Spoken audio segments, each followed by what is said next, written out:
어머니, 이 옷가락지를 팔아 저주받은 폐유물을 사십시오. 단돈 10냥에 거둔 거렁뱅이 아이가 감히 집안의 가업을 팔라며 소리칩니다. 30년째 먼지만 날리는 마른 구덩이를 사다니 미쳐도 단단히 미친 게 분명했지요. 분노한 시어머니가 며느리의 뺨을 내리치고 동네방네 미친년이라 소문이 났지만 이 무모한 도박이 훗날 조선 팔도의 운명을 바꿀 줄은 아무도 몰랐습니다. 과연 옷가락지에 숨겨진 천기누설의 정체는 무엇이었을까요? 야담 책방의 이야기가 계속될 수 있도록 구독과 좋아요로 응원의 마음을 보내주세요. 그럼 본격적으로 이야기 시작해보겠습니다. 때는 바야흐로 조선 중기. 삼남 지방에 전례 없는 대기근이 몰아쳐 땅바닥이 거북이 등껍질처럼 갈라지던 해였습니다. 하늘은 무심하게도 비 한 방울 내리지 않았고 마을의 모든 개울은 바닥을 드러내어 물고기들이 말라 죽어가는 흉흉한 풍경이 이어졌습니다. 몰락한 양반가의 며느리 명수는 오늘도 시부모님께 올릴 죽 한 그릇을 구하기 위해 해진 저고리 소매를 여미며 장터로 향하고 있었습니다. 장터는 이미 아비규환이었으며 자식을 파는 부모와 굶어 죽어나가는 백성들의 곡소리가 하늘을 찌르고 있었지요. 사람들은 서로를 믿지 못해 눈을 부라렸고 작은 곡식 한 줌의 칼부림이 나도 이상하지 않을 만큼 인심은 흉악하게 변해 있었습니다. 그때 명순의 눈에 들어온 것은 길바닥에 쓰러져 숨을 할딱거리는 작고 왜소한 아이 하나였습니다. 아이의 목에는 심냥이라 적힌 종이가 붙어 있었고 사람들은 그저 죽어가는 짐승 보듯 침을 뱉으며 지나칠 뿐이었습니다. 아이고 세상에, 이 어린 것이 무슨 죄가 있다고 이리 내팽개쳐진 것이냐. 명수는 자신도 끼니를 걱정해야 하는 처지였지만 차마 아이의 맑고 깊은 눈망울을 외면할 수 없었습니다. 그녀는 품 안 깊숙이 숨겨두었던 마지막 남은 엽전 심량을 꺼내 아이의 주인이라는 험악한 사내에게 건네주었습니다. 주변에서는 자기 몸 하나 건사 못하는 처지에 밥숟가락 하나를 더 얹느냐며 혀를 찼지만 명순의 마음은 이미 정해져 있었던 것입니다. 아이는 명순의 손에 이끌려 집으로 오면서도 아무런 말이 없었습니다. 간신히 집으로 데려와 미음을 먹이자 정신을 차린 아이는 자신을 복남이라 불러달라며 조용히 머리를 조아렸습니다.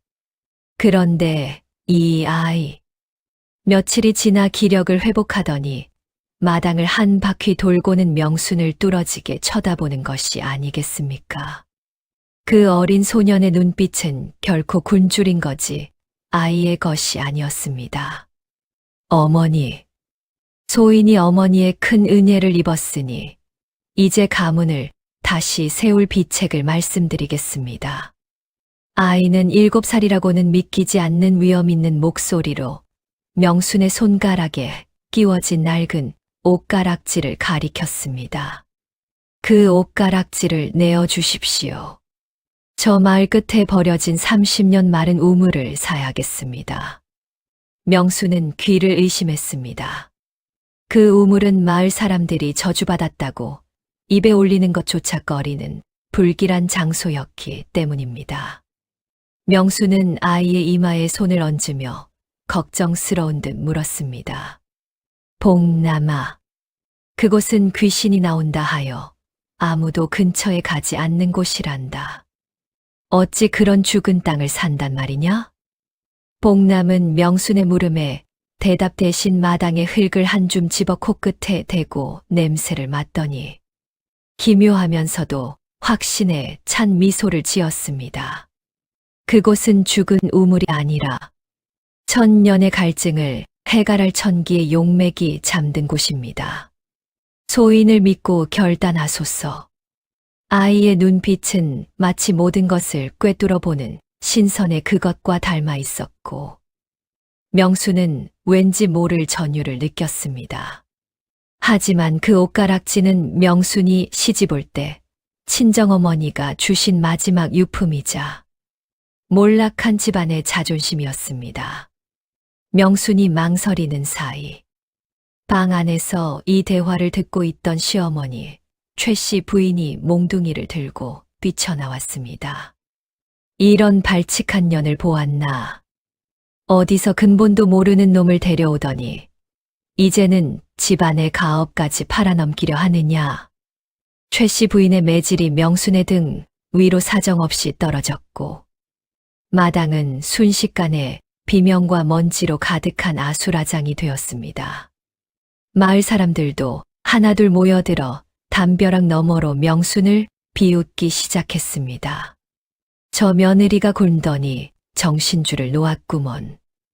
저 꼬맹이 말장난에 홀려 조상님 볼 낯이 없게 됐어. 하지만 그 모욕적인 상황 속에서도 복남은 미동도 하지 않고 명순을 똑바로 바라보고 있었습니다. 그 소년의 눈에는 슬픔도 공포도 없었으며 오로지 명순이 자신의 말을 믿어줄 것인지에 대한 확신만을 기다리고 있었습니다. 명순은 매를 맞으면서도 소년의 눈에서 눈을 뗄 수 없었습니다. 명순은 문득 깨달았습니다.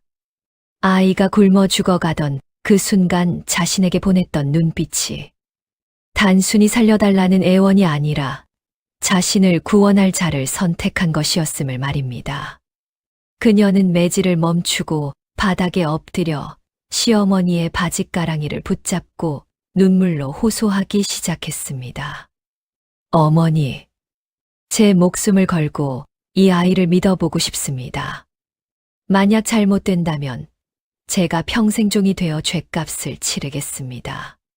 최 씨 부인은 씩씩거리며 명순을 밀쳐냈지만 명순의 눈에 서린 결연함에 순간 멈칫했습니다.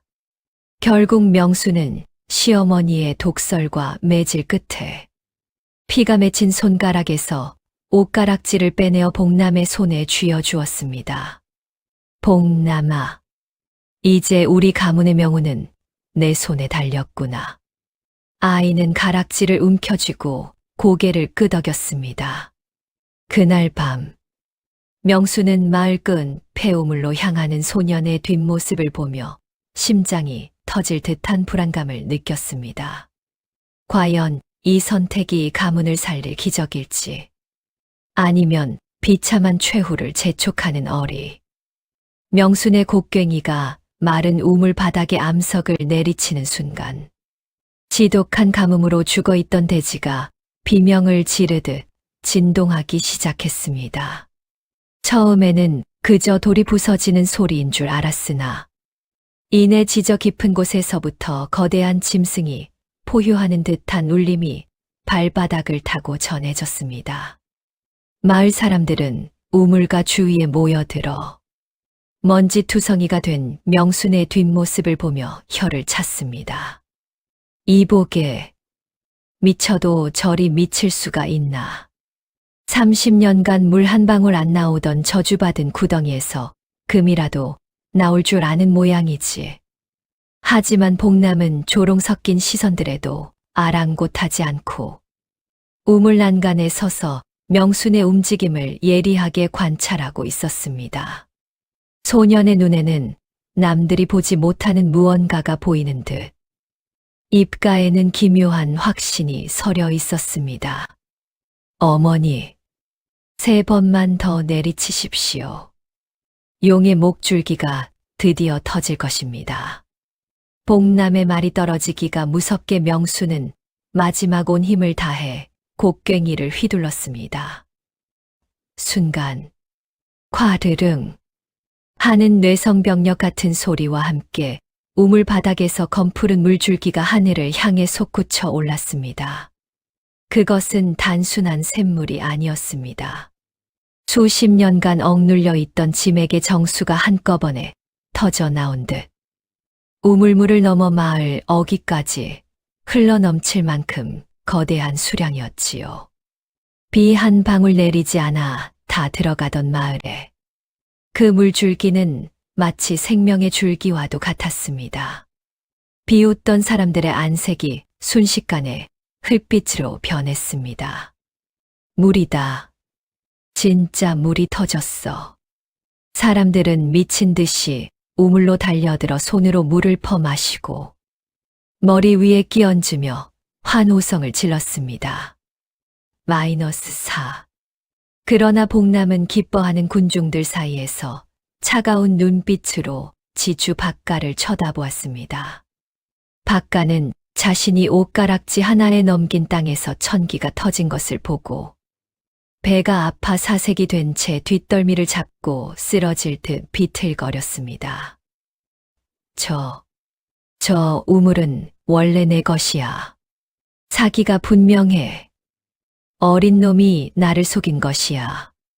박가는 관아에 고발하겠다며 소리를 질렀지만 이미 복남의 품속에는 관인까지 찍힌 명확한 매매 문서가 들어 있었습니다. 복남은 천천히 박가에게 다가가 나직한 목소리로 말했습니다. 나으리, 천지는 주인 없는 법이라 하셨으나 문서에는 분명 주인이 적혀 있지요. 이미 옷가락지의 기운은 이 땅으로 옮겨왔으니 억울해 마십시오. 이 소식은 순식간에 인근 고을까지 퍼져나갔습니다.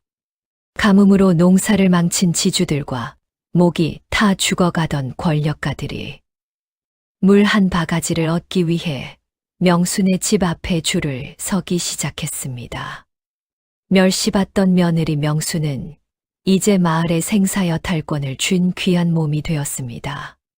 시어머니 최씨 부인은 며느리의 발치에 엎드려 지난날의 잘못을 빌며 복남을 신령님이 보내신 동자승이라며 애지중지 모시기 시작했지요. 하지만 복남은 부유함에 안주하지 않았습니다. 어머니, 이제 시작일 뿐입니다. 이 물은 은혜이기도 하나 동시에 재앙의 씨앗이 될 것입니다.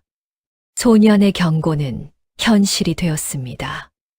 물줄기가 터진 지 사흘째 되던 날 밤, 관아의 포교들이 명순의 집을 포위했습니다. 탐욕의 눈먼 사또가 이 우물을 국유지로 몰수하겠다는 명분을 내세운 것이었습니다. 모두가 공포에 떨 때, 복남은 다시 한번 명순의 손을 잡으며 뜻밖의 제안을 건넸습니다. 어둠이 짙게 깔린 한밤중, 명순의 집 마당은 포졸들이 치켜든 횃불로 이내 붉게 타오르고 있었습니다. 고을 사또의 명을 받고 달려온 이방은 비열한 웃음을 지으며 명순의 코앞에 두루마리 하나를 내밀었습니다. 이 우물은 본래 나라의 용맥이 흐르는 곳이라 개인이 사사로이 소유할 수 없느니라. 당장 물러나지 않으면 국법으로 다스릴 것이다. 명순은 억울함에 몸을 떨었지만 서슬퍼런 칼날 앞에 여인의 힘으로는 아무것도 할 수 없었습니다.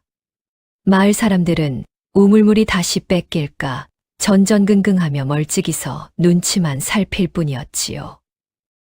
그때 방 안에서 조용히 걸어 나온 복남이 이 방의 안막을 가로막았습니다.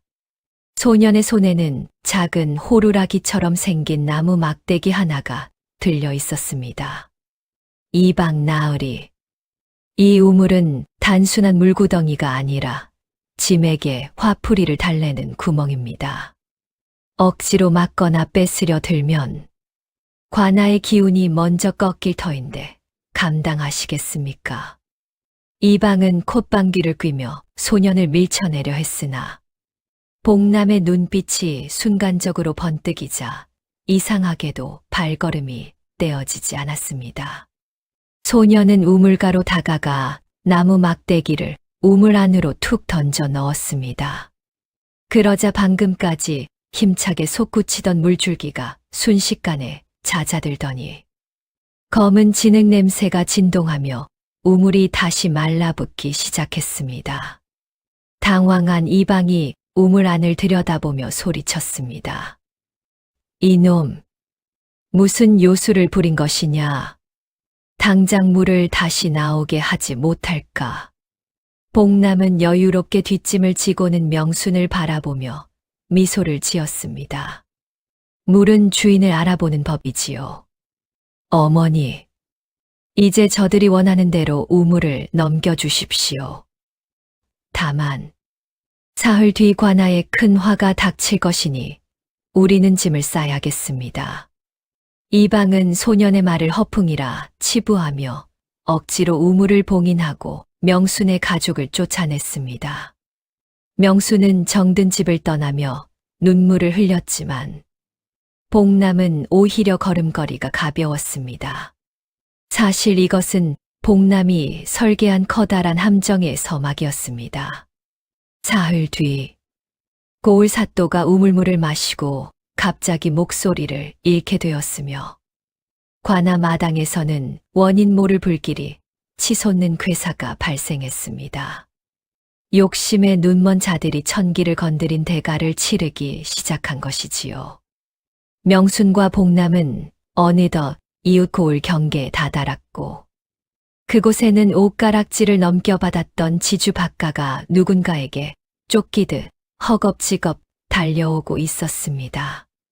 명순과 복남이 고개를 넘어 인적이 드문 숲길에 들어섰을 때 뒤쪽에서 먼지를 일으키며 누군가 처절하게 비명을 지르며 달려오고 있었습니다. 그는 다름 아닌 며칠 전 옷가락지를 빼앗다시피 가져가고 우물을 팔아넘겼던 지주 박가였습니다. 그의 비단옷은 갈기갈기 찢겨 있었고 얼굴은 공포에 질려 창백하게 변해 있었지요. 살려주게. 나 좀 살려주게. 이 아이야. 박가는 복남의 발치에 엎드려 흙바닥을 긁으며 애원했습니다. 그가 받은 옷가락지가 화근이었습니다. 그 가락지를 손에 넣은 날부터 박가의 집안에는 기괴한 일들이 끊이지 않았던 것입니다. 창고의 곡식들은 하룻밤 사이에 모두 썩어 문드러졌고 가장 아끼던 황소 3마리가 동시에 피를 토하며 쓰러졌습니다. 결정적으로 박가의 손가락에 끼워진 옷가락지가 마치 살을 파고드는 불붙은 쇠링처럼 뜨거워져 결국 손가락 전체가 검게 타들어 가기 시작한 것이었습니다. 명수는 그 처참한 몰골의 가슴이 철렁 내려앉았으나 복남은 차가운 눈으로 박가를 내려다보았습니다. 나으리, 남의 눈물로 빚은 보석은 주인에게 돌아가지 않으면 독이 되는 법입니다. 그 가락지는 제 어머니의 한이 서린 물건인데 어찌 탐욕스러운 손가락에 평안히 머물겠습니까? 박가는 울먹이며 품속에서 피 묻은 천에 감싼 옷가락지를 꺼내 소년에게 바쳤습니다. 놀랍게도 복남의 손이 닿자마자 그토록 뜨겁게 타오르던 가락지는 차가운 냉기를 뿜으며 원래의 영롱한 빛을 되찾았습니다. 박가는 목숨만 살려달라며 머리를 조아린 뒤 가진 재물을 모두 버려둔 채 숲속으로 도망치듯 사라졌습니다. 명수는 되찾은 유품을 가슴에 품고 복남에게 물었습니다. 복남아, 우리는 이제 어디로 가야 한단 말이냐? 집도 우물도 잃고 갈 곳이 없구나. 복남은 서쪽 하늘에 걸린 기묘한 형상의 구름을 가리키며 입을 열었습니다. 어머니, 우리가 잃은 것은 썩은 우물일 뿐입니다. 진짜 보물은 저 산맥 너머 눈먼 정승이 살고 있다는 은거지에 있습니다. 그곳에 가야만 이 나라의 가뭄을 끝낼 천기를 잡을 수 있습니다. 두 사람이 다시 길을 재촉하여 깊은 산세에 접어들었을 때 길 한복판에 거대한 바위처럼 앉아있는 한 노인을 만났습니다. 노인은 눈을 감고 있었으나 마치 두 사람의 움직임을 모두 보고 있는 듯 지팡이를 가볍게 두드려 소리를 냈습니다. 기다리고 있었다. 옥의 기운을 다스리는 아이와 그 아이를 품은 귀한 여인이여. 노인의 목소리는 산 전체를 울리는 듯 웅장했고 주변의 새들이 일제히 날아올라 하늘을 뒤덮었습니다. 그는 과거 조정에서 쫓겨나 산중에 은거하던 당대 최고의 직관이자 예언자였습니다. 노인은 지팡이 끝으로 땅을 가리키며 복남에게 물었습니다. 내가 만약 이 땅에 맥을 짚는다면 어디를 찔러야 팔도의 갈증을 풀겠느냐? 복남은 주저없이 노인의 발밑이 아닌 자신이 걸어온 동쪽의 먼 하늘을 가리켰습니다. 땅을 찌르는 것은 어리석은 자의 비책입니다. 저는 하늘의 눈물샘을 찌를 것입니다. 노인은 껄껄대며 웃더니 자리에서 일어나 두 사람에게 길을 열어주었습니다. 하지만 그 순간 산등성이 너머로 관하의 추격대보다 훨씬 더 거대한 검은 그림자들이 나타나기 시작했습니다. 사또의 탐욕을 넘어 옷가락지의 전설을 듣고 찾아온 의문의 자객들이 무기를 번뜩이며 다가오고 있었던 것입니다. 명수는 아들을 껴안으며 결사적인 표정을 지었지만 복남은 오히려 노인의 지팡이를 빼앗아 들며 알 수 없는 주문을 외우기 시작했습니다. 깊은 산중의 공기가 순식간에 얼어붙었습니다. 은거하던 노인 직관의 발치에 서 있던 복남은 방금 전까지 박가에게 되찾은 옷가락지를 만지작거리다 고개를 번쩍 들었습니다. 그의 예민한 감각은 이미 숲의 정막을 깨고 다가오는 살기를 포착하고 있었던 것입니다. 어머니, 제 등 뒤로 물러나 눈을 감으십시오. 7살 아이의 입에서 나왔다고는 믿기지 않는 엄중한 명령에 명수는 본능적으로 복남의 어깨를 붙잡고 몸을 숨겼습니다. 그 순간 울창한 수풀을 헤치고 검은 복면을 쓴 5명의 자객이 귀신 같은 몸놀림으로 튀어나왔습니다. 그들은 사또의 명령을 받은 포졸들이 아니었습니다. 조선 팔도의 진귀한 보물과 짐에게 비밀을 탐하는 지하 조직, 일명 흑영단의 인류 자객들이었지요. 자객들의 우두머리가 날카로운 검날을 복남의 목전으로 겨누며 쇳소리 섞인 목소리로 지저댔습니다. 그 아이가 옥의 기운을 다스린다는 천기 소년이냐? 가락지를 내놓고 목숨을 보전할지, 아니면 여인과 함께 산짐승의 먹이가 될지 선택해라. 복남은 대답 대신 노인 직관이 들고 있던 신비로운 문양의 지팡이를 건네받았습니다. 노인은 눈을 감은 채 껄껄 웃으며 자리를 지켰고, 복남은 지팡이 끝으로 땅바닥에 기묘한 팔괘의 형상을 그리기 시작했습니다.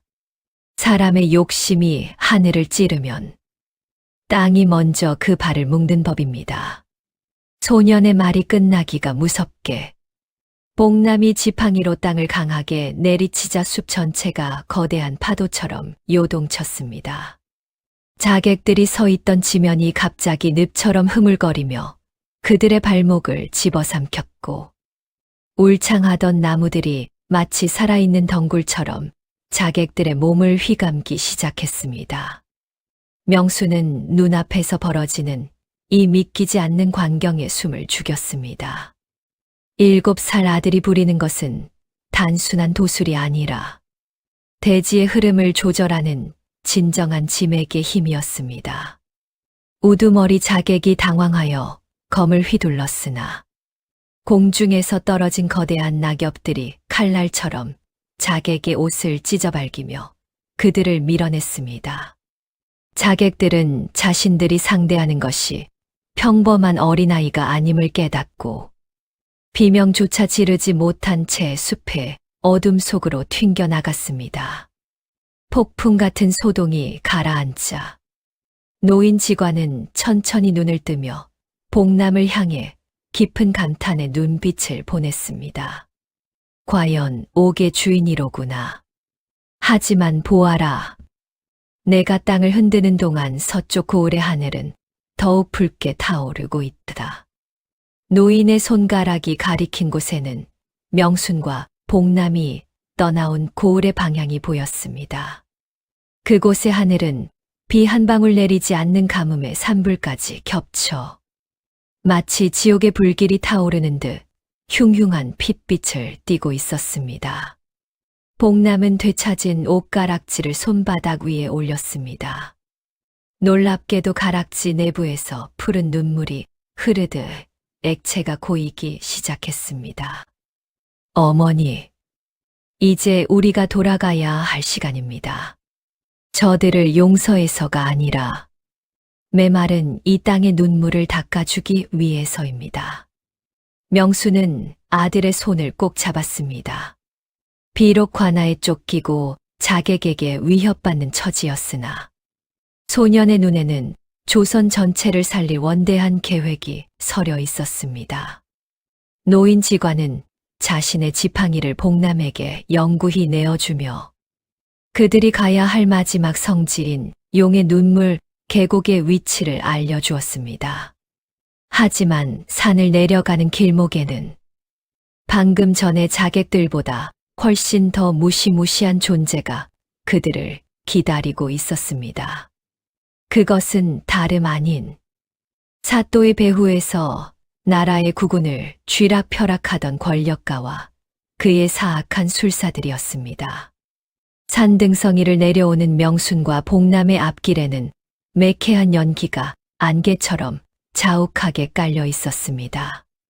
그들이 떠나왔던 고을은 이미 가뭄의 끝에서 일어난 원인 모를 산불로 인해 아비규환의 지옥도가 되어 있었지요.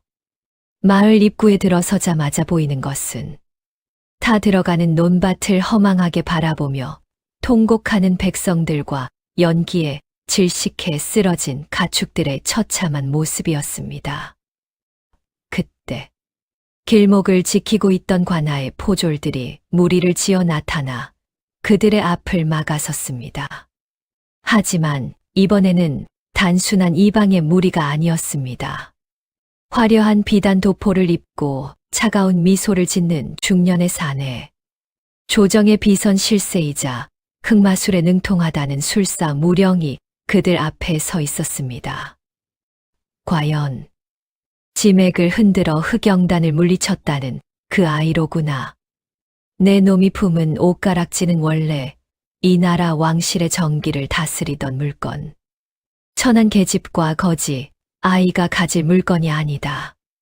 무령의 손짓 한 번에 포졸들의 눈빛이 붉게 변하며 인간의 힘을 넘어선 괴력을 발휘하기 시작했습니다. 명수는 공포에 질려 복남의 손을 더욱 꽉 잡았으나 복남은 오히려 명순의 손을 가볍게 놓으며 앞으로 한 걸음 나아갔습니다. 소년의 손에는 노인 직관에게 받은 지팡이가 쥐어져 있었고 그의 목에 걸린 옷가락지는 이제 스스로 진동하며 우렁찬 울림을 내고 있었습니다. 욕심으로 눈이 먼 자에게는 이 땅에 눈물이 보이지 않는 법입니다. 당신들이 불태운 것은 마을이 아니라 이 나라의 마지막 자비입니다. 복남이 지팡이를 하늘로 높이 치켜들자 놀랍게도 타오르던 불길의 연기들이 복남의 지팡이 끝으로 빨려 들어가기 시작했습니다. 공중에서 거대한 연기의 소용돌이가 형성되었고 그 열기는 무령의 술법을 압도하는 대자연의 위엄을 내뿜었습니다. 무령은 당황하여 부적을 던지며 저항했지만 이미 짐에게 정수를 깨운 소년의 기세를 꺾기에는 역부족이었습니다. 복남의 눈동자가 순백색으로 빛나기 시작했고 그의 작은 몸 뒤로 거대한 용의 실루엣이 연기와 안개 속에서 형상화되었습니다. 소년의 포효 같은 외침이 산천을 뒤흔들었습니다. 땅의 어머니여, 천년의 하늘 씻어내고 노여움을 거두소서. 그 순간 메말라 있던 하늘에서 번개가 치더니 손가락만 한 굵기의 빗방울이 쏟아져 내리기 시작했습니다. 단순한 비가 아니었습니다. 불길을 단숨에 잠재우고 말라 죽어가던 곡식들을 순식간에 푸르게 되살리는 기적의 단비였습니다. 빗속에서 무령의 술법은 씻겨 내려갔고 붉은 눈을 했던 포졸들은 제정신을 차리며 바닥에 쓰러졌습니다. 고을 사람들은 빗속으로 뛰어나와 춤을 추며 소리 높여 울부짖었습니다. 무령은 비에 젖은 채 분노하며 후퇴했지만 그의 눈에는 소년을 향한 더 깊은 사리가 일렁이고 있었습니다. 명수는 빗속에 홀로 서 있는 아들의 뒷모습을 보았습니다. 7살 아이의 어깨는 어느덧 세상을 짊어진 거인의 그것처럼 듬직해 보였지만 동시에 그녀의 가슴 한구석에는 불안함이 밀려왔습니다. 천기를 누설하고 대지를 움직인 대가가 소년의 생명력을 갉아먹고 있었기 때문입니다. 복남은 비틀거리며 명순의 품으로 쓰러졌고 그의 코에서는 진한 핏줄기가 흘러내리고 있었습니다. 하늘을 가르던 용의 포효가 잦아들고 기적 같은 단비가 대지를 적셨지만 명순의 가슴은 차갑게 식어 내려앉았습니다. 품 안에 쓰러진 복남의 얼굴은 창백하다 못해 투명하게 변해 있었고 아이의 작은 콧구멍에서 흘러나온 핏방울은 빗물과 섞여 명순의 하얀 저고리를 붉게 물들였습니다. 복남아, 복남아, 정신 차려라. 이게 어찌 된 일이냐? 명순이 아이를 흔들며 절규했으나 복남은 깊은 잠에 빠진 듯 미동도 없었습니다.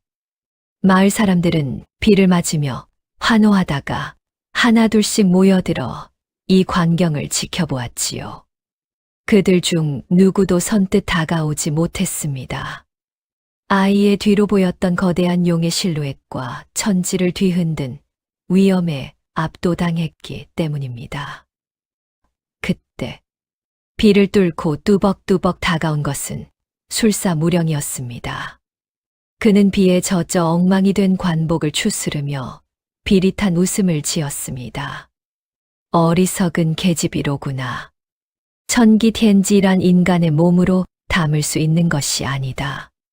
저 아이는 제 생명력을 불태워 비를 내린 것이니 이미 그 혼줄이 타버린 것이나 다름없다. 무령은 복남의 목에 걸린 옷가락지를 탐욕스럽게 바라보며 손을 뻗었습니다. 명수는 본능적으로 복남을 끌어안고 뒤로 물러나며 빗속에서 악을 썼습니다. 이 악귀 같은 놈, 내 아들에게 손끝 하나 대지 마라. 내 놈들이 이 땅을 말려 죽일 때 이 아이가 살려냈거늘. 어찌 또 탐하려 하느냐?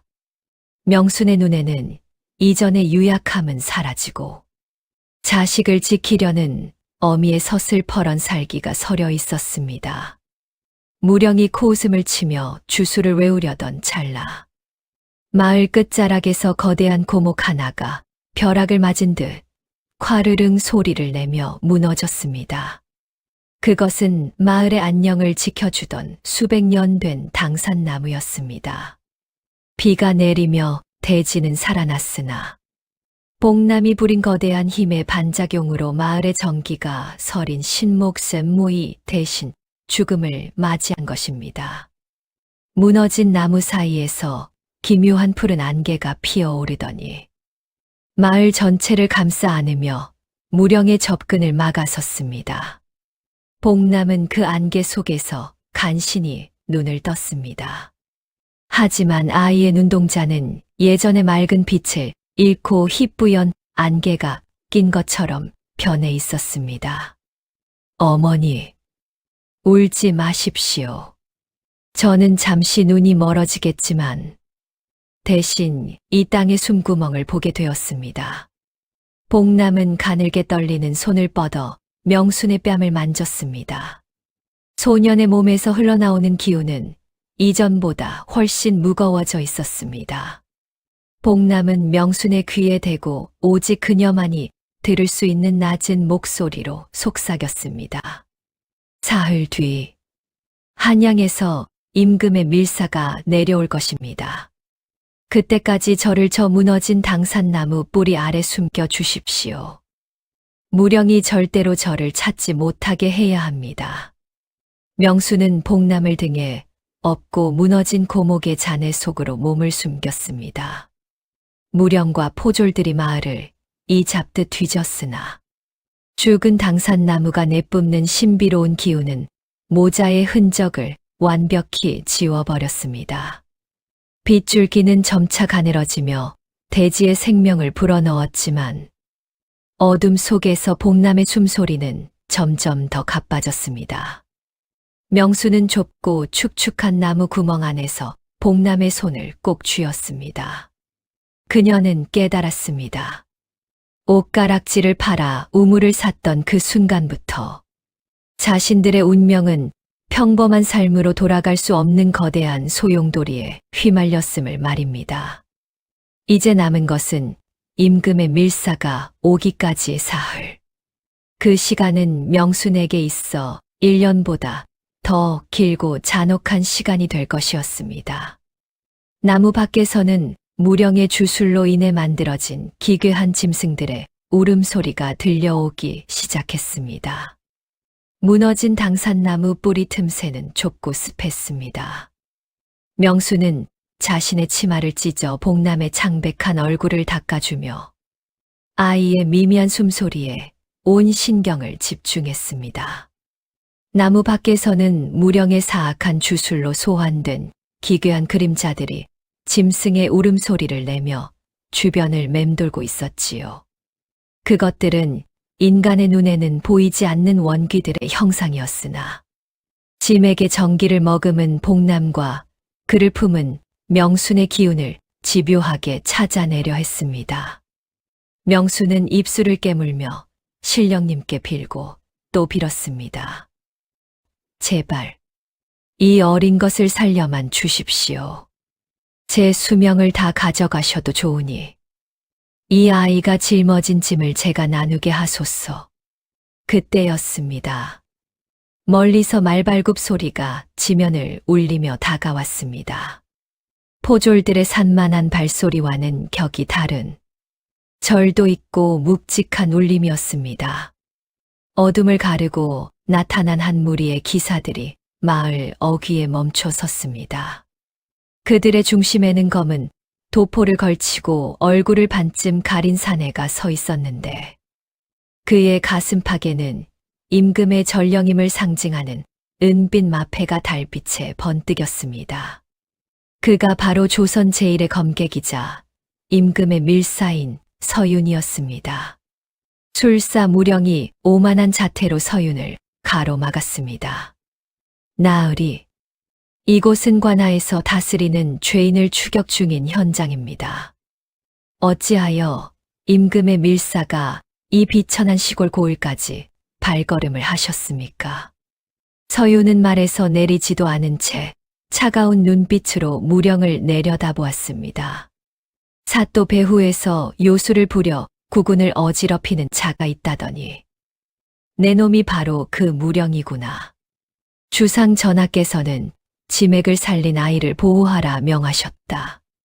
길을 비켜라. 아니면 내 놈의 목을 먼저 베어 전하께 바치겠다.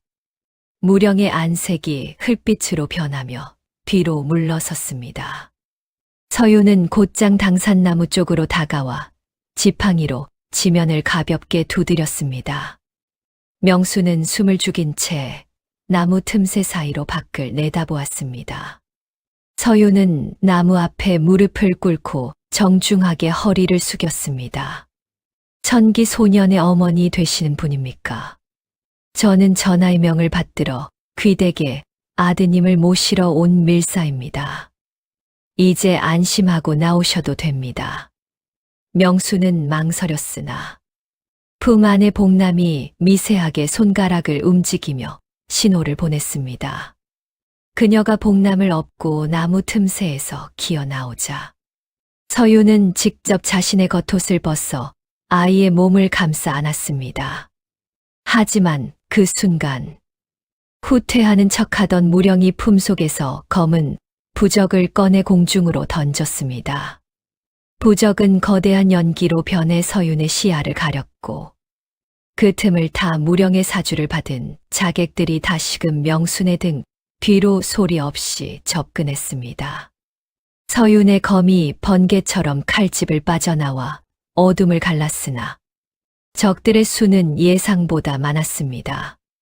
복남은 반쯤 감긴 눈으로 서윤의 옷자락을 잡으며 힘겹게 입을 열었습니다. 나으리, 검을 휘두르지 마십시오. 땅의 기운이 분노하고 있습니다. 저를 저기 있는 우물가로 데려가 주십시오. 복남의 눈에는 다시금 기묘한 푸른 안개가 감돌기 시작했습니다. 술사 무령이 던진 검은 부적이 허공에서 터지며 사방을 칠흑 같은 연기로 뒤덮었습니다. 연기 속에서는 죽은 자들의 원혼이 섞인 듯한 기괴한 웃음소리가 들려왔고 명수는 등에 업힌 복남을 더욱 세게 감싸 안으며 뒷걸음질 쳤습니다. 그때 어둠을 찢는 날카로운 파차름과 함께 푸른 검광이 번쩍였습니다. 임금의 밀사 서윤이 칼집에서 검을 뽑아 휘두르자 단 한 번의 일섬에 그 두터운 암흑의 장막이 종이장처럼 베어 나갔습니다. 사악한 술법으로 하늘의 눈을 가리려 들다니 가소롭구나. 서윤의 목소리는 차분했으나 그 안에는 서슬퍼런 살기가 서려 있었습니다. 그는 검을 한 바퀴 돌려 잡으며 명순과 복남의 앞을 가로막았습니다. 무령의 명령에 따라 그림자 자객들이 사방에서 낫과 검을 휘두르며 달려들었지만 서윤의 움직임은 마치 물 위를 걷는 것처럼 유연하고도 매서웠습니다. 그의 검이 지나가는 자리마다 자객들의 무기가 부러져 나갔고 단 한 방의 낭비도 없는 비검 술페이지엔쇼의 적들은 추풍낙엽처럼 쓰러졌습니다. 하지만 무령은 포기하지 않고 자신의 피를 손가락에 묻혀 바닥에 해괴한 문양을 그렸습니다. 그러자 지면에서 검은 가시들이 솟아올라 서윤의 발을 묶으려 들었지요. 명수는 공포에 질려 비명을 질렀으나 그 순간 복남이 서윤의 어깨 너머로 손을 뻗었습니다. 나으리, 검 끝을 낮추고 땅의 울림에 몸을 맡기십시오. 이 땅은 저들의 편이 아닙니다. 복남의 조언에 서윤은 주저없이 검 끝을 땅에 박아 넣었습니다. 그러자 복남의 옷가락지에서 시작된 푸른 기운이 서윤의 검을 타고 지면으로 흘러 들어갔습니다. 무령이 소환한 검은 가시들은 푸른 빛에 닿자마자 하얀 가루가 되어 흩날렸고 오히려 역풍이 불어 무령을 덮쳤습니다.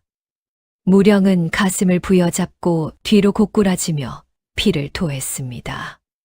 서윤은 이 기회를 놓치지 않고 명순의 팔을 잡아 자신의 백마 쪽으로 이끌었습니다. 지체할 시간이 없습니다. 한양으로 가는 길목은 이미 저들의 첩자들이 깔려 있을 터. 이 말에 오르십시오. 명수는 복남을 안고 서윤의 도움을 받아 말한장에 몸을 실었습니다. 서윤은 그들 뒤에 올라타 고삐를 거세게 당겼습니다. 백마는 거친 숨을 내뿜으며 적진을 뚫고 어둠이 깔린 산길을 향해 질주하기 시작했습니다.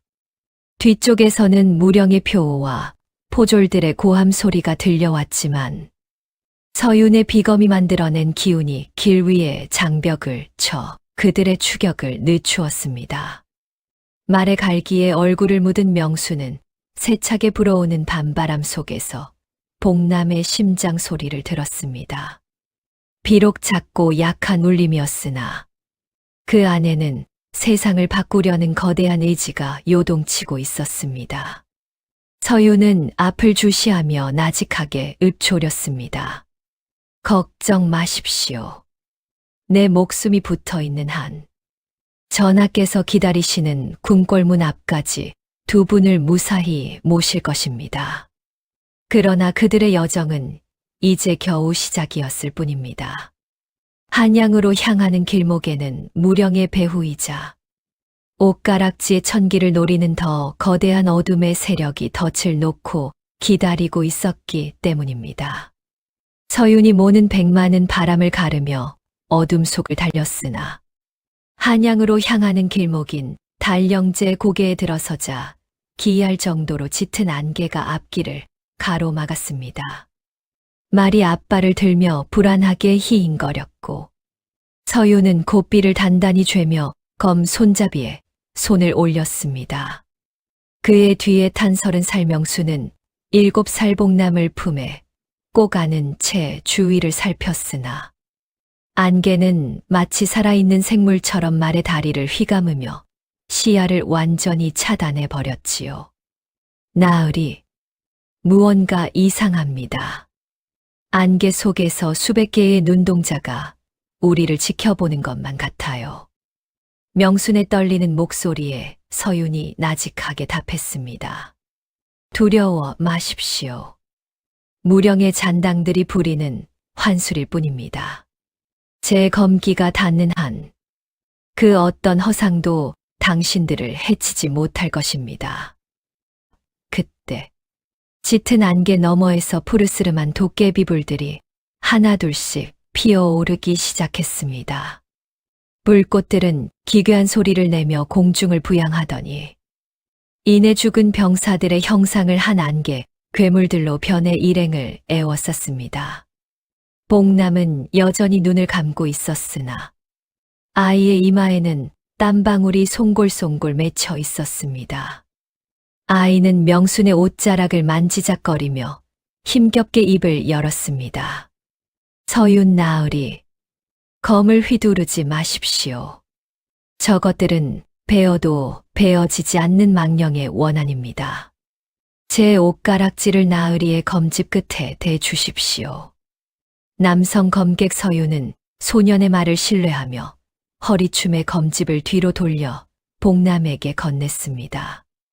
복남의 작은 손이 검집 끝에 닿자 빛휘색 옷가락지가 공명하며 은은한 종소리를 내기 시작했습니다.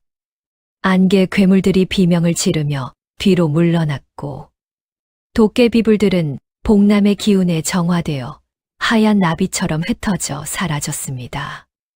안개가 거친 고갯마루 너머로 멀리 한양 도성의 희미한 성곽 불빛이 보이기 시작했습니다. 하지만 안심하기엔 일렀습니다. 고개 아래쪽 계곡에는 무령보다 훨씬 더 강력한 힘을 가진 존재, 나라의 정승 자리를 꿰차고 앉아 왕을 홀리던 노회한 권력가 영의정 김씨가 보낸 별동대가 잠복하고 있었기 때문입니다. 그들은 단순한 술사가 아니라 서윤 못지않은 무예를 갖춘 왕실 호위대 출신의 배신자들이었습니다. 서윤은 말에서 내려 명순과 복남을 바위 뒤에 숨겼습니다. 이제부터는 제가 길을 열어야 합니다. 만약 제가 돌아오지 못하더라도 저 고개 아래 보이는 주막까지 무조건 뛰십시오. 명수는 서윤의 뒷모습을 보며 눈물을 삼켰습니다. 건장한 체격의 서윤이 어둠 속으로 검을 뽑아 들고 사라지는 순간 계곡 아래서 수십 개의 쇠사슬이 부딪히는 불길한 소리가 들려오기 시작했습니다.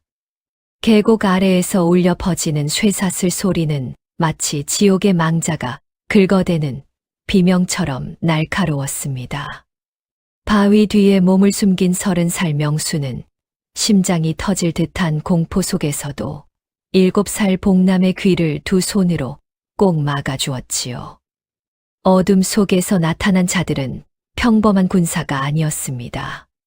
전신의 검은 가죽 갑옷을 두르고 팔목에는 거대한 쇠사슬이 연결된 낫을 휘두르는 철쇠병들이었습니다. 그들의 우두머리는 과거 서윤과 함께 왕실을 호위했으나 권력에 영혼을 판 배신자 강태였습니다. 서윤, 오랜만이구나. 여전히 그 고지식한 충성심 때문에 목숨을 버리러 온 것이냐? 그 아이와 옷가락지만 내놓는다면 영의정 대감께서 내게 정승반열의 자리를 약속하셨다. 30대 초반의 남성 서윤은 대답 대신 검집에서 검을 천천히 뽑아 들었습니다. 검날 위로 흐르는 차가운 달빛이 그의 결연한 눈동자와 겹쳐지며 푸른 광채를 발산했습니다. 강태, 너는 검객의 긍지를 버리고 개가 되었구나. 이 아이는 나라의 명맥을 살릴 천기이지. 내 놈들의 욕망을 채울 도구가 아니다. 강태의 손짓에 수십 개의 쇠사슬 낫이 서윤을 향해 뱀처럼 날아들었습니다. 서윤은 전광석화 같은 몸놀림으로 사슬 사이를 파고들며 검을 휘둘렀습니다. 챙그랑. 강철과 강철이 맞부딪히며 튀는 불꽃이 어두운 계곡을 번쩍번쩍 비추었습니다. 하지만 적들의 수는 너무나 많았고 사방에서 조여오는 쇠사슬은 서윤의 움직임을 점점 제약하기 시작했습니다. 그때 바위 뒤에서 지켜보던 복남이 갑자기 명순의 손을 뿌리치고 일어섰습니다. 아이의 눈은 감겨 있었으나 그의 입술은 쉴 새 없이 땅의 언어를 읊조리고 있었습니다. 나으리, 발밑을 보지 말고 계곡의 물소리를 들으십시오. 물줄기가 나으리의 검이 될 것입니다. 복남의 외침과 함께 명순의 가슴에 걸려있던 옷가락지가 명동하기 시작했습니다. 그 기운이 지맥을 타고 계곡 아래 흐르던 작은 개울물로 전달되자 잔잔하던 물줄기가 갑자기 거대한 수룡쉐의 롱처럼 솟구쳐 올랐습니다. 서윤은 본능적으로 복남의 지시를 따랐습니다. 그가 검을 허공으로 치켜들자 솟구친 물줄기들이 서윤의 검기를 휘감으며 거대한 얼음, 칼날의 비로 변해 적들을 덮쳤습니다. 쇠사슬로 무장했던 철쇠병들은 예측 못한 대자연의 공격에 비명을 지르며 고꾸라졌습니다. 강태 역시 어깨에 얼음 파편을 맞고 피를 흘리며 뒤로 물러났습니다. 이게 대체 무슨 괴력인가? 어린아이가 어찌 이런 조화를 부린단 말이냐? 서윤은 숨을 헐떡이면서도 검을 고쳐 잡고 적진의 한복판을 가로질러 명순과 복남에게 달려왔습니다. 그의 갑옷은 이미 적들의 사슬에 긁혀 피로 물들어 있었지만 그의 눈빛은 그 어느 때보다 빛나고 있었습니다. 가야 합니다. 이 소란을 틈타 고개를 넘어야 합니다. 서윤은 부상당한 몸으로도 명순과 복남을 다시 백마에 태웠습니다. 하지만 계곡 너머 한양도성으로 이어지는 마지막 관문인 천년교 다리 위에는 영의정 김씨가 직접 고용한 인류 술사들이 진을 치고 거대한 결계를 치고 있었습니다. 명수는 서윤의 등에 묻은 서녀를 보며 가슴이 미어지는 것 같았습니다. 이제 한양까지는 불과 반시진 거리. 죽음을 각오한 수호자와 천기를 품은 소년, 그리고 그들을 지키려는 어미의 마지막 질주가 시작되었습니다. 한양 도성의 성곽이 손에 잡힐 듯 가까워졌으나 도성으로 들어가는 마지막 길목인 천년교, 다리는 이미 거대한 보랏빛 장막에 가로막혀 있었습니다. 영의정 김씨가 보낸 술사들이 다리 사방에 자리를 잡고 산자의 접근을 불허하는 금기의 결계를 펼친 것이지요. 남성 검객 서윤은 어깨에 자상을 움켜쥐며 백마에서 내려와 다리 앞을 응시했습니다. 그의 검은 도포는 이미 적들의 선열과 자신의 피로 얼룩져 무겁게 가라앉아 있었습니다. 여기서부터는 제 검술만으로는 부족합니다. 저 결계에 발을 들이는 순간 영혼이 찢기는 고통을 겪게 될 것입니다. 서윤의 말에 30살 명수는 7살 복남을 안고 말에서 내려와 차가운 돌바닥을 딛고 섰습니다. 복남의 상태는 더욱 심각했습니다. 아이의 눈가는 이미 핏기가 가셔 있었고, 입술은 보랏빛으로 변해 가쁜 숨을 몰아쉬고 있었지요. 하지만 아이는 떨리는 손으로 명순의 가슴에 걸린 옷가락지를 꼭 쥐었습니다. 어머니, 제가 길을 열 테니 나으리와 함께 뒤도 돌아보지 말고 뛰십시오. 이 가락지는 원래 돼지의 눈물이 굳어 만들어진 것. 가짜들의 술법 따위엔 굴복하지 않습니다. 복남이 한 걸음 앞으로 나아가자 결계의 중심에서 술사들의 우두머리인 노파가 나타나 해괴한 웃음을 터뜨렸습니다. 가소로운 핏덩이로구나. 내 놈의 명줄이 오늘 이 다리 위에서 끊어질 줄 어찌 알았겠느냐. 노파가 지팡이를 휘두르자 보랏빛 번개가 복남을 향해 쏟아졌습니다. 그 순간 명수는 본능적으로 복남의 앞을 가로막았습니다. 어미의 사랑은 도술보다 강했던 것일까요? 명순의 몸에서 뿜어져 나온 간절한 기운이 복남의 옷가락지와 공명하며 투명하고 거대한 방어막을 형성해 번개를 튕겨냈습니다. 명수는 고통에 신음하면서도 복남의 손을 놓지 않았습니다. 내 아들을 건드리는 자는 그 누구도 용서치 않겠다. 이것이 비천한 어미의 마음이다. 명순의 절규가 다리 전체를 울리자 복남의 눈에서 한 줄기 푸른 눈물이 흘러내리더니 옷가락지가 눈부신 백색 광희를 내뿜었습니다. 빛은 결계를 산산조각냈고 다리 주위에 매복해 있던 술사들은 그 충격으로 일제히 피를 토하며 쓰러졌습니다. 서유는 이 기회를 놓치지 않고 명순과 복남을 품에 안듯 감싸며 다리를 질주했습니다. 다리 너머에는 드디어 한양의 숭례문이 거대한 위용을 드러내고 있었습니다. 성문 앞에는 임금이 직접 보낸 호위 장령들과 군사들이 횃불을 밝히며 대기하고 있었지요. 하지만 성문에 다다르기 직전 복남은 명순의 품 안에서 힘없이 고개를 떨구고 말았습니다. 옷가락지는 빛을 잃고 탁한 회색으로 변해 있었고 아이의 체온은 급격히 식어갔습니다. 명순은 성문 앞에서 무릎을 꿇고 통곡했습니다. 복남아, 다 왔다. 이제 다 왔단 말이다. 눈을 떠다오. 제발 눈을 떠다오. 성문이 열리고 서윤의 안내를 받은 임금의 어이들이 달려나왔지만 복남의 영혼은 이미 짐에게 깊은 어둠 속으로 가라앉고 있었습니다. 하늘에서는 복남의 슬픔을 대변하듯 다시금 슬픈 소낙비가 한양도성을 적시기 시작했습니다.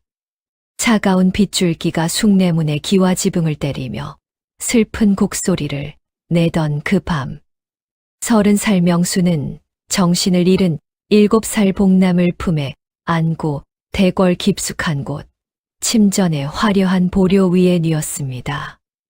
방 안에는 향연이 자욱하게 피어올랐고 임금이 직접 보낸 어이들이 분주하게 움직이며 소년의 맥을 짚었으나 그들의 표정은 어둡기만 했습니다.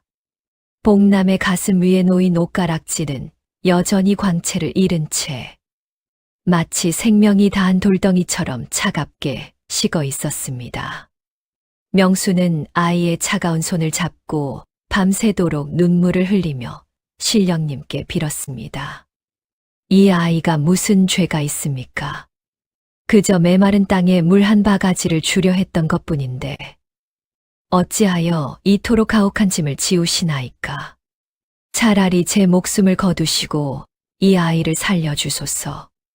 그 곁을 묵묵히 지키던 남성 검객 서유는 피 묻은 갑옷도 갈아입지 못한 채 문 밖에서 들려오는 불길한 소리에 귀를 기울였습니다.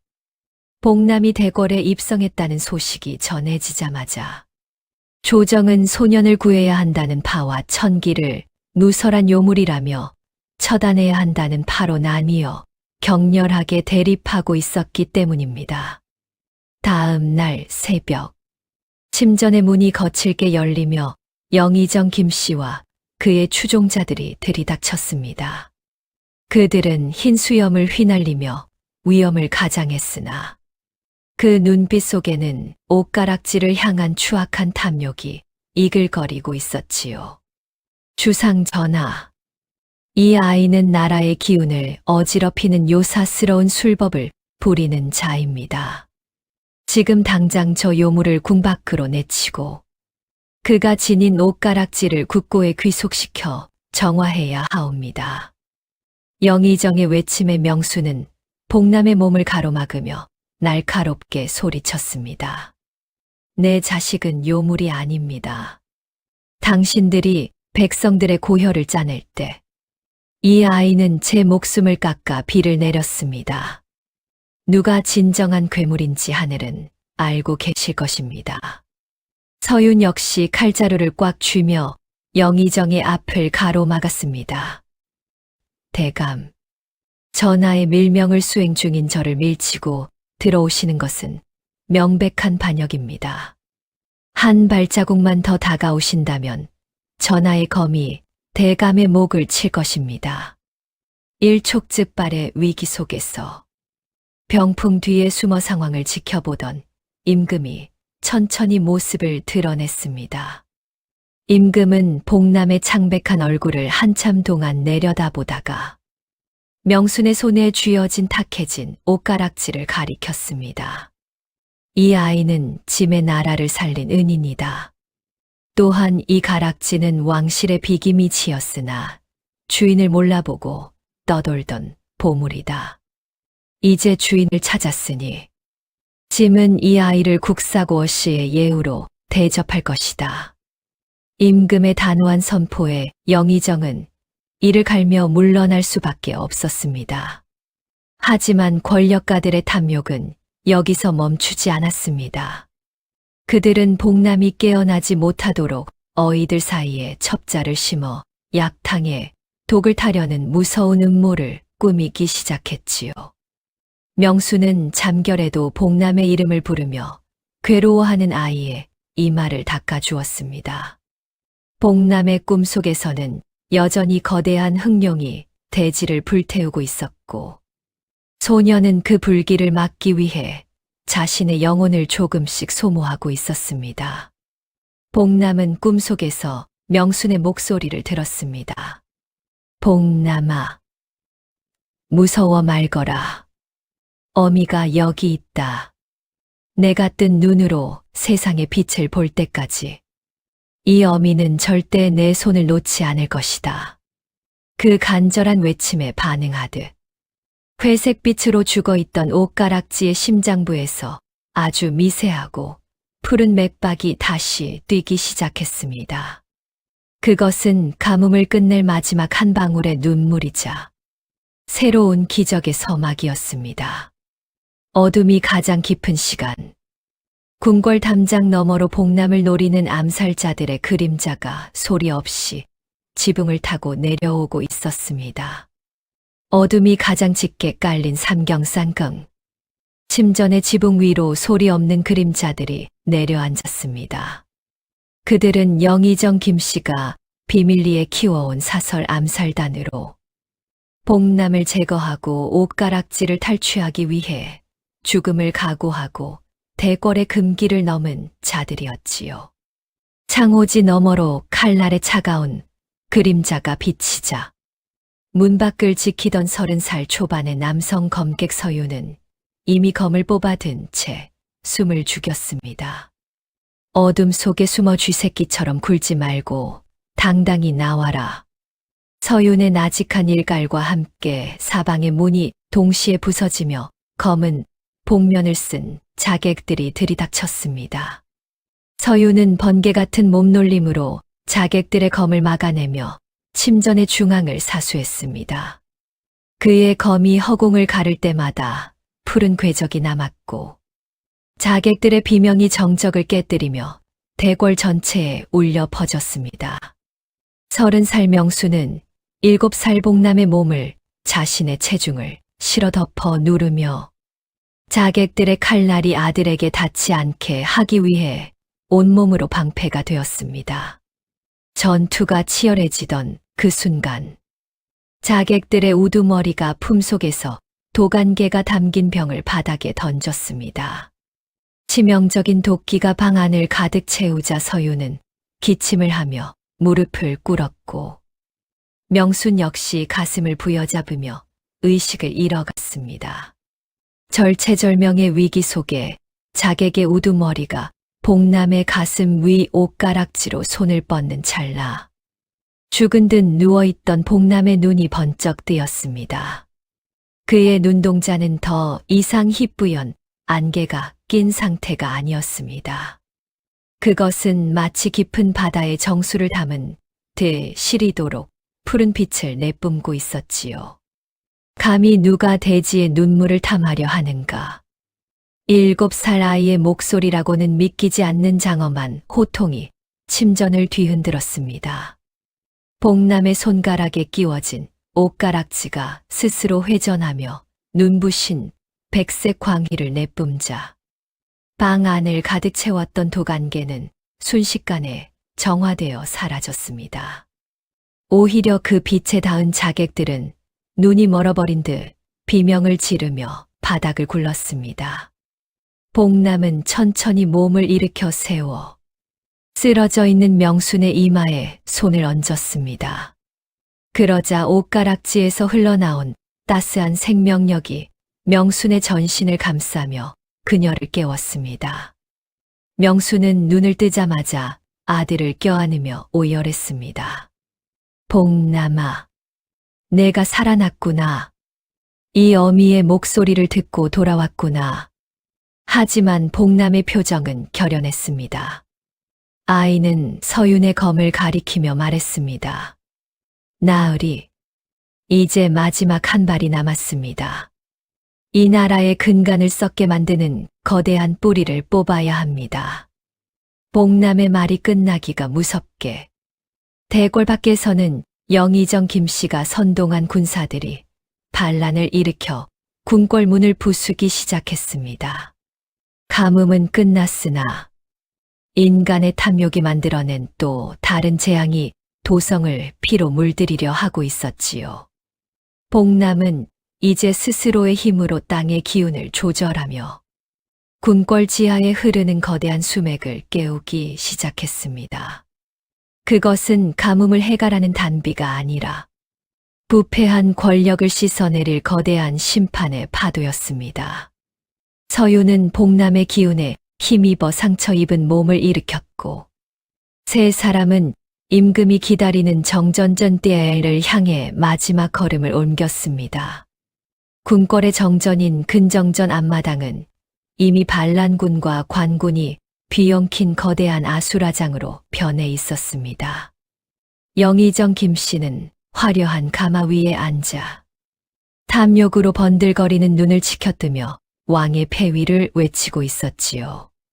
그 순간 육중한 정전의 문이 열리며 남성 검객 서윤의 호위를 받는 30살 명순과 7살 복남이 모습을 드러냈습니다. 복남의 손에 낀 옷가락지는 이제 단순한 보석이 아니라 하늘과 땅을 연결하는 거대한 빛의 기둥이 되어 소년을 감싸고 있었습니다. 멈추십시오. 이 땅의 주인은 당신들의 욕망이 아니라 메마른 흙 한 줌을 소중히 여기는 백성들입니다. 복남의 맑고 우렁찬 목소리가 전장을 가로질러 울려 퍼지자 반란군의 무기들이 짐에게 진동에 반응하여 일제히 떨리기 시작했습니다. 복남이 지팡이를 들어 땅을 내리치자 궁궐 지하 깊은 곳에서 잠자던 거대한 수맥이 폭포처럼 솟구쳐 올랐습니다. 그 물줄기는 반란군만을 선별하여 밀어냈고 부패한 권력을 상징하던 영의정의 가마를 단숨에 집어삼켜 대궐 밖으로 쓸어버렸습니다. 모든 소동이 가라앉고 도성에는 따스한 햇살이 내리쬐기 시작했습니다. 가뭄은 완전히 물러갔고 복남이 깨운 물줄기는 조선 팔도의 메마른 강줄기를 다시 채우며 풍년을 예고했습니다. 임금은 복남에게 나라를 구한 국사고 어씨의 자리를 제안하며 궁에 머물기를 청했습니다.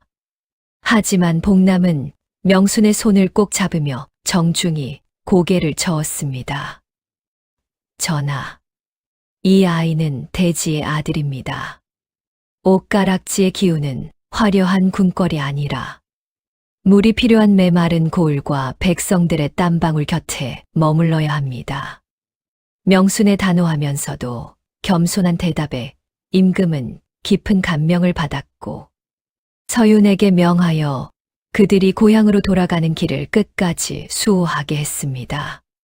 서윤은 이제 밀사가 아닌 한 가족과 같은 따뜻한 미소를 지으며 명순과 복남의 뒤를 따랐습니다.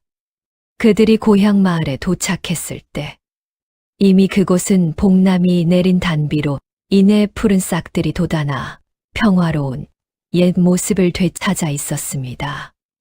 몇 년의 시간이 흘렀습니다. 이제 소년에서 청년의 기운이 느껴지기 시작한 복남과 여전히 자애로운 모습의 명수는 마을 어귀 우물가에 앉아 오가는 나그네들에게 시원한 물을 대접하고 있었습니다. 복남의 손가락에 끼워진 옷가락지는 이제 평범한 가락지처럼 보였으나 그것이 머무는 곳은 언제나 비가 끊이지 않고 꽃이 피어났습니다. 그들 곁에는 검을 내려놓고 평범한 사내의 옷차림을 한 서윤이 묵묵히 장작을 패며 가족의 일원으로 살아가고 있었지요. 옷가락지와 심양 소년의 이야기는 이제 전설이 되어 조선 전역으로 퍼져나갔습니다. 탐욕을 경계하고 대지의 소중함을 일깨워준 소년의 이야기는 밤마다 할머니들이 손주들에게 들려주는 가장 아름다운 야담으로 남게 되었습니다. 비천한 신분에서 시작해 나라를 구한 소년과 그 소년을 끝까지 지켜낸 강인한 어미의 사랑은 오늘날까지도 흐르는 맑은 시냇물 소리에 섞여 우리 곁에 머물고 있습니다. 달빛 아래 세 사람의 웃음소리가 깊어가는 밤을 따뜻하게 적시며 긴 여정의 막을 내립니다. 어쩌면 지금도 우리 주변 어딘가에서 메마른 마음을 적셔줄 맑은 물 한 바가지와 함께 소년의 옷가락지는 은은한 빛을 내뿜고 있을지도 모릅니다.